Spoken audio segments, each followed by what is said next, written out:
My desire to increase U.S. manufacturing and jobs in America is not about China. I'm not concerned about China.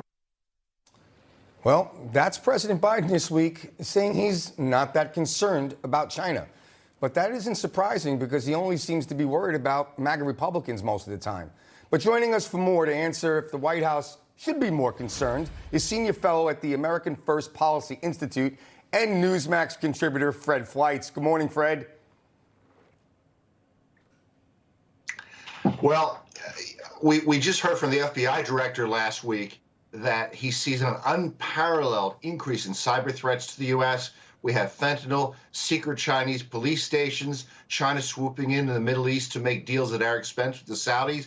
If Joe Biden is not worried about China, what is he worried about? It's just another sign that he's out to sea. He just doesn't know what he's doing as president. You know, I think, Lydia, Fred is dead on in saying he's just a little out of touch. A little. You know, President Trump, well before he became the president of the United States, he would say, China, China, China. We should be concerned about China. And remember, people would make fun of him and say, what's he got against them? But we're seeing it even from Secretary of State, former Secretary of State, I wish he was still the Secretary of State, Mike Pompeo, when he says our biggest threat right now is not Russia. He actually says it's China. And then this from NBC News, that the lack of communication between the U.S. and China is making a crisis more likely. How can the White House open lines of communication? And then on top of that, we have Xi Jinping, the president of China, acting like the peacemaker and calling up Zelensky. Fred Fleitz, how frightening is this that we have now China trying to emerge as this world leader and kind of saying, hey, you know what, United States, step back. I'm on the stage now. Those are excellent points. Look, China is an existential threat to our security and freedom. It is not climate change. Joe Biden thinks the major threat to our security is climate change. This has led our adversaries to simply laugh at him. They don't take this seriously. They're not interested in his green initiatives. And when you talk about security and communications, China's ambassador to the United States could not get a meeting with Biden, the Secretary of State, the National Security Advisor, for almost 6 months before he returned to China and became the new foreign minister. So we dissed the Chinese ambassador to the U.S. for no reason, I guess because the administration was more worried about climate change. And, you know, maybe our relations were going to be in trouble because China is an adversary, but we made it worse because of the incompetence of Biden's foreign policy team and not even bothering to talk to their ambassador. No, Fred, you're absolutely right. What this administration has done by its lack of leadership and ineptitude has created a vacuum that China is filling. It's just that simple. You know, even billionaire Ray Dalio was warning that the U.S. and China are on the brink of a war, and you know we don't have the ability to talk it out. Fred, how far do you think we actually are from a military conflict with China?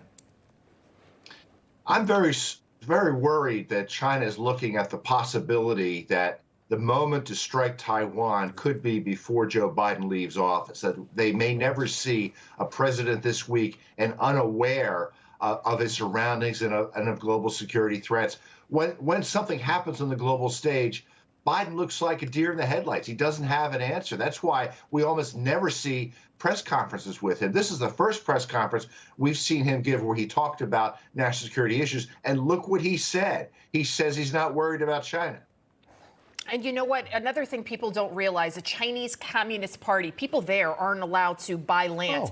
Yet we allow the Chinese to come here, infiltrate our universities. They're allowed to buy miles and miles of farmland, even fertility clinics. I mean, they're in every single facet of our society. And I'll tell you, as a former congressman, it appears that they're buying some of our goodwill among our Congress members as well. Oh, my, yeah, that is really frightening. And then you have Trump saying, you know, crooked Biden.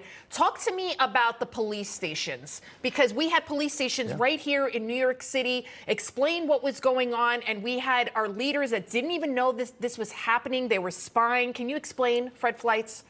This was really an unprecedented violation of China's diplomatic relationship with the United States. Can you imagine what would happen if the United States put FBI offices throughout China to try to intimidate American citizens. And these police stations were also launching cyber attacks on Chinese citizens, Chinese dissidents in the United States, interfering with anti-Chinese protests. But you know what really makes this more appalling is that this came out in the news last September, and it's pretty clear the Biden administration knew about this for months. This didn't just happen. The reason action is being taken against these Chinese secret police stations is because of the Republican House. They're having hearings on the Chinese threat. They're raising the awareness of the American people, and they forced Joe Biden to act on something that his administration has known about for quite a while. Well, I don't think it's any surprise. You know, you talk about police stations. They also sent balloons to surveil our entire country. And for how many days we did nothing? 4 days or so? Well, then Biden said he didn't know about it. Then he did know about it. I think we have 30 seconds left. Fred Fleitz, quick question. The Sudan, what's going on there? And then also we're seeing that in Iraq, there's a situation. On the world stage alone, the fact that we have Biden that seems so weak and feckless, how is that playing also into other hostilities that are happening in the world? Well, quickly on Sudan, this is a real crisis that may have happened whether Biden was president or not. But the issue here is we need American leadership to weigh in with all the international parties who are supporting the two warring military factions. We can't get the U.S. to do that. The U.S. isn't talking to Russia. Excuse me. It's not talking to China. We can't get a resolution through the UN Security Council. So there's no international leadership. And there's a very fragile ceasefire in Sudan right now. But I don't think the situation is going to be resolved unless we have some strong leadership on the world stage. We just don't have it.